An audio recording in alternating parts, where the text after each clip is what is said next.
Hello everyone, and welcome to our new Top 10 series called Myths and Misconceptions. This is part 2 of our Top 10 Myths and Misconceptions of the Zelda series. The original video was around 30 minutes, so we decided to separate it into 2 top 5 videos. Please, watch the first video after this one if you haven't already. A link to everything will be in the description below, and the top pinned comment. And don't forget to comment below to let us know what game or series you would like us to cover next. With all of that out of the way, let's begin. Number 6, Breath of the Wild's official timeline placement. We actually have a video out covering this. We even have official statements from Aonuma and others at Nintendo, as well as in-game facts that we can show on screen as proof to confirm where Breath of the Wild is on the timeline. Again, we even have official interviews and statements to back this up. We've seen so many people trying to quote a certain video, trying to place it in the downfall timeline based on, Link's hat, his hair, or some other weird details. These people seem to forget that none of that matters, since Link in A Link Between Worlds and in Triforce Heroes is the very same character, even though he looks completely different. Aonuma has stated Link's design in Breath of the Wild is just something of a throwback to the original game. We've also seen people trying to say it's a sequel to The Wind Waker, or that it's a sequel to Hyrule Warriors. Yeah, seriously, people arguing and insulting each other all day long to try and prove that Breath of the Wild is a canon sequel to Hyrule Warriors, or somehow a prequel to Skyward Sword. Figure that one out. To end this officially, it takes place at the very end of the timeline. We like to say that it's due to a dragon break of sorts. Yes, Aonuma has confirmed that dragon breaks do exist in Zelda games. Ocarina of Time, Skyward Sword, Majora's Mask, all are just a few that contain their own dragon breaks. Aonuma even confirmed this in an interview for Majora's Mask. What is a dragon break? It's a phenomenon where different timelines merge together or certain elements cross over. Nintendo's official website has Breath of the Wild at the end of all 3 timelines. Not the downfall timeline, not the adult timeline, not the child timeline. A single game at the end of all 3. In interviews, Aonuma and Fujibayashi have also stated that it's at the end of all 3.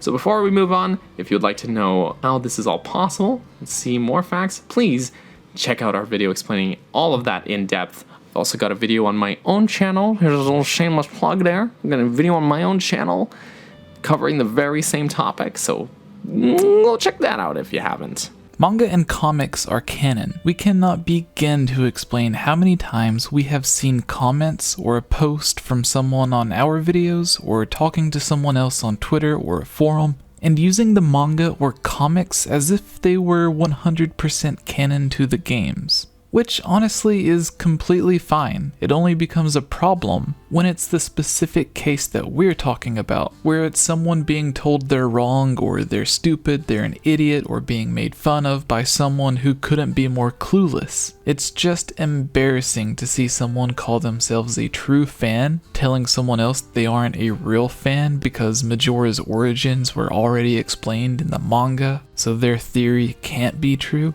Anyways, usually in videos, theories, or conversations about Majora's Mask and the origin of Majora and the Fierce Deity, since the games leave the actual origins up to interpretation, and even the creators of the games have differing opinions, the only in-depth information we actually get is from the Majora's Mask manga. The one where Fierce Deity beat Majora by making him dance until he died, and carved a mask out of his hide. Not the origin the game gave us, which is that the mask was created by an ancient group of people to be used in hexing rituals. The manga and comics are confirmed to not be canon by Nintendo, and even the 2 writers of the manga themselves. Sometimes the manga version does have a better story than its counterpart, but they often completely contradict the actual games. A huge example we always like to point out is that in the Ocarina of Time manga, Link adopts a baby dragon named Volvagia from a bazaar in Hyrule Castletown. Ganondorf curses it, turning it evil, and Link has to kill his own pet. Obviously, this didn't happen in the game, although as I mentioned earlier, the manga can sometimes be better than the game. Specifically, how amazing would it be raising your very own dragon in Ocarina of Time? Uber Zelda released as Master Quest. This one we have covered a lot, not even exaggerating when we say we probably have more in-depth videos about Uber Zelda than any other channel on YouTube. You'll see a lot of videos that are just saying the exact same thing as other YouTube channels. It's basically a big game of telephone with facts being confused with what the person just thinks is true. If you find some of our recent videos, we actually have all of the facts showing on screen. So as you watch the video, you will actually see the interviews, the articles, the announcements. You will see the source of the facts on screen, not just gameplay of some random mod. A lot of 𝐼𝐧𝐬 Zelda projects are actually purposefully misleading, like the infamous 𝐓64 𝐼𝐧𝐬 restoration project that was going to add a dark world of all things, which honestly would be fun as a basic fan mod, but for a truthful restoration project of 𝐼𝐧𝐬, it was just completely wrong. The sad part is, a lot of fans have seen this project or other videos and end up believing 𝐼𝐧𝐬 Zelda was actually meant to have a dark world. As I mentioned, we have videos going more in depth on what it actually was, but it went through multiple versions before finally being cancelled. Most people point towards the interview where Nintendo said 𝐼𝐧𝐬 Zelda was Master Quest and believe Miyamoto 100%, just as they believed Miyamoto when he said the Switch would not replace the Wii U, when he said the Nintendo DS would not replace the Game Boy Advance. And what happened? The Nintendo DS family completely replaced the Game Boy family, and no other Game Boy line of consoles have ever released. Let's not forget about Nintendo saying they would only release a single version of the 3DS because it was already perfect. And then only a few months later we get the announcement for the Nintendo 3DS XL. Not only do we get that, but we get the 3DS XL, the new 3DS, the new 3DS XL, the new 2DS, and the new 2DS XL. So when Nintendo and Miyamoto told us we would only be getting one version of the console, we ended up with 6 different versions. We also have Aonuma telling us they had absolutely no plans for a Majora's Mask 3D, then revealing it was in production for years before he denied it. That they actually had plans to make Majora's Mask 3D as soon as they finished Ocarina of Time 3D. More recently, we have Nintendo saying that they would not be releasing a second Nintendo Switch model. And what do we have now? A Nintendo Switch Lite. And let's not even get started on the people that still believe Aonuma when he said there were no plans for a Skyward Sword HD, which Tantalus is actually rumored to be developing. It's as if people don't understand how basic marketing works or what an NDA is. There is a reason Nintendo pays their marketing team millions of dollars to find the perfect date and time to announce something. If they just casually mention it during an interview or let it slip up, that ruins months and millions of dollars worth of planning. With this specific statement, 𝐼𝐧𝐬 is Master Quest, of course he is going to say that because they want people to pre-order and buy it. Again, the people who believe that quote, forget the interviews where they said it would have new items, new locations, new places to explore, new stories, new characters, not just remixed dungeons. Even after the interview everyone quotes, Aonuma and Miyamoto admitted that unused content made for the 𝐼𝐧𝐬 expansion would go on to be used in Majora's Mask. Actually, the entire game of Majora's Mask was based off of, for the most part, what the second Ocarina of Time expansion, Zelda Gaiden, was. And yes, for those who don't know, the 𝐼𝐧𝐬 expansion for the Nintendo 64 disk drive actually got so big, they split it into 2 separate expansions before canceling both. They admitted content went on to be used in Wind Waker, Twilight Princess, Skyward Sword, and even Breath of the Wild. About the 5 stages of grief and Link is Dead, here is one that even Nintendo themselves have confirmed it isn't true. In an interview, they said, "You are playing the game wrong if you believe this theory. Contributing a single emotion or stage to each main area is like playing the game blind." They specifically worked incredibly hard for each area to evoke many, many different emotions, not just be focused around a single one. When people try talking about this theory, they always leave out all of the evidence that easily goes against it. Just to name a few, which we have videos that go a lot more in depth on how stupid this theory is, Link in Twilight Princess is the descendant of Link in Ocarina of Time. This isn't a theory, it literally comes directly from Aonuma, the creator of the game itself.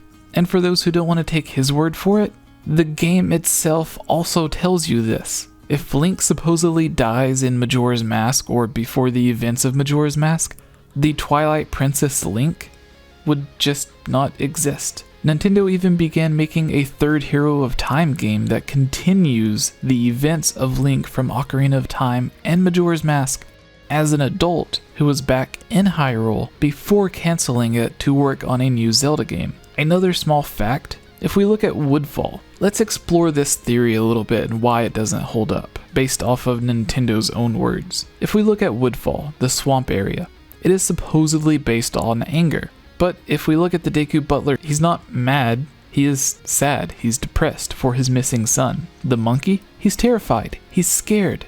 The princess, well, she's just dumb. What about Clocktown? Clocktown is supposed to be based off of denial, but hardly anyone in the town is in denial. A huge portion of the people flee the city because of their fears. The mayor's office is full of people who are angry and arguing. But wait, that's not possible, Jesse! Clocktown isn't anger, the swamp is! Yeah, sorry to burst the flimsy bubble surrounding one of the worst theories from any game. We have Anju and Cafe who are depressed and sad, as well as other characters. But doesn't depression fall on another area, not Clocktown?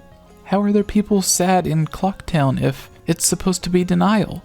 No one's supposed to be sad because no one believes it. But again, literally everyone believes it. Literally every area in Termina is full of every emotion, just as Nintendo told us.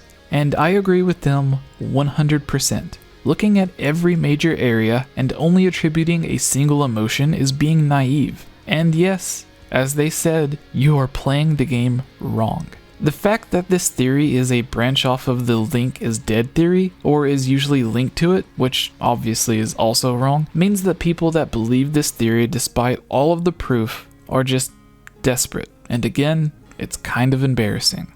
Why? Because if we get technical with it, a theory is something that can't be proven or disproven. If a theory can be proven, it isn't a theory, it's a fact. If it can be disproven, it isn't a theory, it's just bad fan fiction. Since these two theories can be disproven so easily, they can't even be considered to be theories. On the other side of this, another wrong theory is that the Zora evolved into the Rito. This isn't a good theory either. The game literally tells us this is true, meaning it's just a fact, not a theory. It's like saying I have a theory. Link in Ocarina of Time wears a green tunic as a child. It's not a theory, you're just stating the obvious. Link is dead, and the 5 stages of grief theories are literally the flat earth theories of the Zelda community. Remakes cause delays. We hate to repeat ourselves, but once again we have a video going more in depth on this, but to put it simply, people who don't understand how game development works hates remakes because they think it makes us wait longer for a new game. This goes back to a delayed and rushed game quote from earlier, where the answer is sometimes. However, let's take a look at Breath of the Wild. Nintendo announced Wind Waker HD during the same direct where they officially announced Zelda Wii U, which would go on to become Breath of the Wild. People got upset because they wrongly thought this meant we wouldn't be getting the new Zelda Wii U for even longer, but it couldn't be further from the truth. It actually sped up development. You see, other developers, including Nintendo in this specific scenario, confirmed that it is easier to learn how to develop for a new console and new hardware when you are porting something over or remaking it for that console. They already know exactly how this game works. They know it inside and out. How it works, why it works, its limits, what it can do, what it can't do, everything. Applying that to a brand new engine on a brand new console helps you learn the limits of what the console or the engine is capable of. It is a lot faster than building something from the ground up, not knowing how it works, what its limits are, or anything about it. Naughty Dog, one of Sony's best development teams, even confirmed the same thing with Uncharted 4 and The Last of Us being ported to the PS4. The PlayStation 3 and PlayStation 4 architecture are so vastly different from each other that bringing The Last of Us Remastered to PlayStation 4 gave them a huge boost in development time with Uncharted 4. Hey everyone, it's me again, 𝐅𝐴𝐿𝐼. I just wanted to say thank you so much for watching this video. And you know what? If you're a fan of videos like this, you should totally subscribe and give this video a like and comment below to let us know what type of videos you would like to see us create in the future. And if you would really like to support all of us here at the Game Over Jessie channel, please consider purchasing a Game Over Jessie t-shirt or becoming a Patreon at patreon.com/GameOverJessie, where you can receive many rewards, such as getting shoutouts, having any topic or theory that you select discussed on the podcast or made into its own video, having your question answered, joining on as a guest on the podcast, and playing with us during our Twitch live streams at twitch.tv/GameOverJessie, and much, much more.